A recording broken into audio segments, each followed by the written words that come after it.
மக்களே எல்லோரும் எப்படி இருக்கீங்க? நல்லா இருக்கீங்களா? வாங்க வரீங்களா மாடு மேய்க்கிறதுக்கு? மாடு புல்லு திங்கங்க.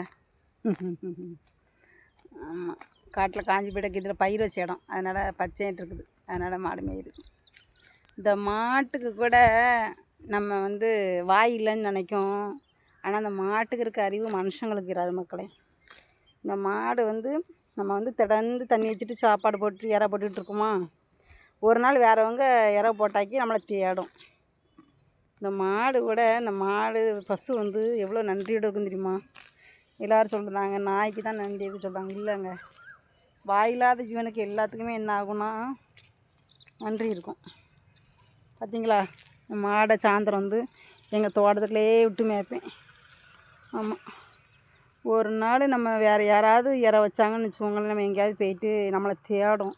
இற அன்றைக்கி சரியாக திங்காது, தண்ணி சரியாக குடிக்காது, பால் சரியாக கறக்காது. வளர்க்குறவங்க இற வச்சாலோ நல்லா சாப்பிடும், தண்ணி நல்லா குடிக்கும், நல்லா பால் இறக்கும். கோடை காலங்களில் மட்டும்தான் பால் இதாக இருக்காது.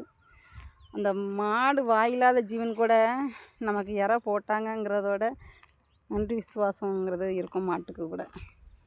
இந்த வாயில்லாத ஜீவனங்களோட பழகி பாருங்கள், அதில் இருக்க பாசம் அனுபவம் தனியாக தெரியும்.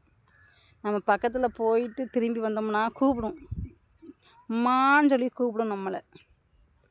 அவ்வளோ விசுவாசமானது இந்த மாடுலாம். ஆமாம்,